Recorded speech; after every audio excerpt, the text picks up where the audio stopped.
As far back as 2017, Ubisoft first confirmed that it had nabbed the rights to the Avatar IP, with the Division developer Massive Entertainment confirmed to be working on an open-world game based on the sci-fi series all the way back. Since then, progress has seemed slow, with multiple delays and very little actual information on the game itself being released. Recently at the Ubisoft Forward showcase, however, we got our first real look at Avatar: Frontiers of Pandora, with the publisher offering new details on its world, its story, its gameplay, and more. Here we're going to go over some of those key details.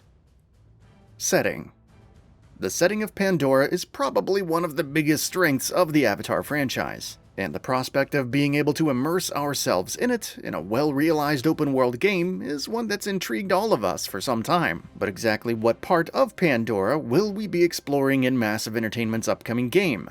Avatar: Frontiers of Pandora is set on the Western Frontier continent, a part of that planet that we haven't seen yet in the two movies. How large this world will be remains to be seen, but Massive Entertainment has been working with Avatar mastermind James Cameron himself and his creative team, so we're curious to see how the game brings this new part of the planet to life. Story.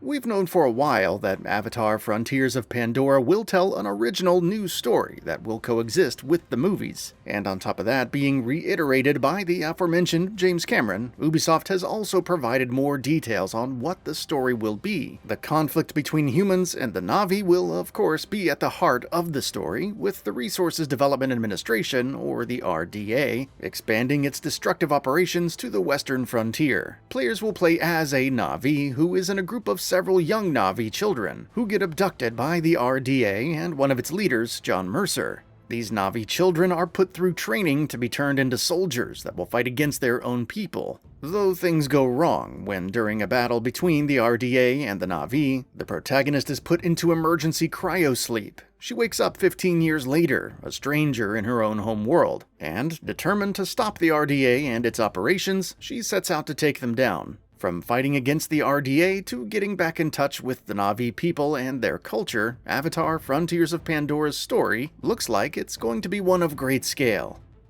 World. Frontiers of Pandora is going to be an open-world game, but what exactly can we expect from its setting of the Western Frontier?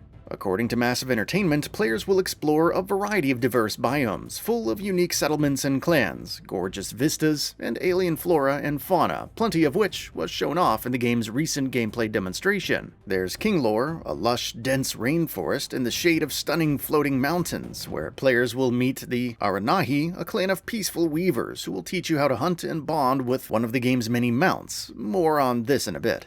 In the north, players will find the Upper Plains, which are wide open, expansive grasslands that are home to the nomadic Zeswa clan, who live in symbiosis with giant peaceful beasts known as Zakru. Meanwhile, in the west, in the misty and mysterious clouded forest, players will meet the Kamatiri clan, who are healers with dark reasons that compel them to stay hidden from the rest of the world. Combat.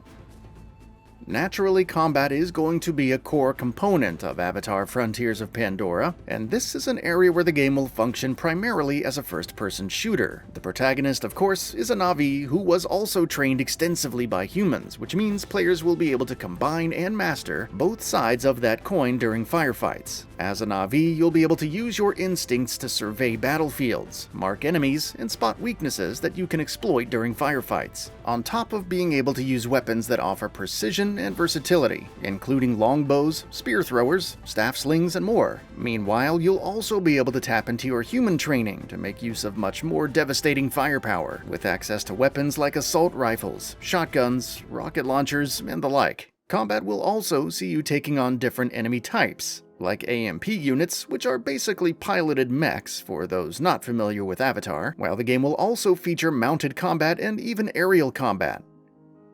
Mounts.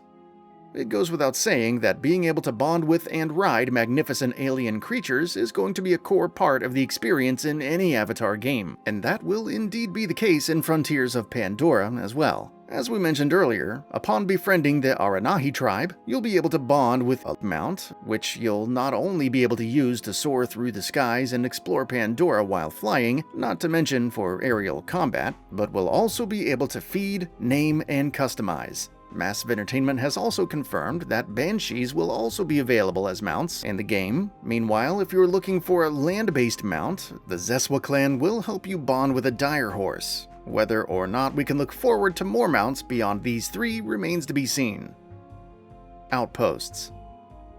Pandora is unlike any other setting we've previously seen in an open-world game by Ubisoft, but this is still an open-world game by Ubisoft, so you can expect to see a little bit of Far Cry in here. That'll come in the form of RDA outposts scattered throughout the western frontier, which are being used not only to poach, hunt, and capture the native wildlife, but also to pollute and destroy the environment. How many of these outposts the open world will feature is unknown as of yet, but it looks like finding them, clearing them up, and liberating the western frontier will be a core pillar of the game's structure. Healing Pandora. Clearing outposts will do more than just checking items off of your list of quests. As you destroy RDA outposts, you'll see tangible effects in the world itself, with Pandora healing itself in the absence of the humans polluting. Greenery will take over the structures, wildlife will move back into the area, and players will be able to harvest and gather the best quality resources, with which you can craft new and improved weapons and gear. You'll also be able to find ingredients that you can then use to cook dishes to give yourself various buffs. Progression. Getting back in touch with your Na'vi heritage is a central theme in Avatar: Frontiers of Pandora, and that will tie into the gameplay as well, thanks to the game's progression system. Players will connect to Uya through the Tarsu plant, where you'll tap into the memories of your ancestors to become more powerful. In other words, you'll unlock new skills and abilities. These will entail plenty of aspects of the gameplay, including how agile you are, and how well you can move through the world when on foot, how effective you are in stealth, how proficient you are with your weapons, how well you're able to use your mounts, and more. Co-op. Massive Entertainment is known first and foremost for its multiplayer offerings, thanks to the two Division games, and while Avatar: Frontiers of Pandora is diverging from that as a single-player open-world action-adventure game, it's not exclusively single-player. If you wish to play through the campaign with a friend, you can do so in two-player online co-op. Launch. The wait for this game has been a long one, not only because Ubisoft took so long to officially announce it in 2021, but also because it's been delayed more than a few times since then.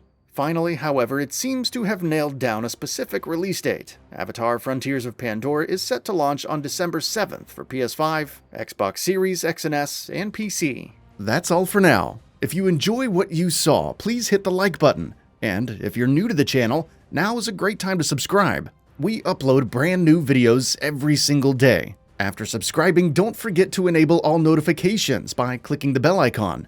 Thanks for watching this video, and we'll see you next time, right here on Gaming Bolt.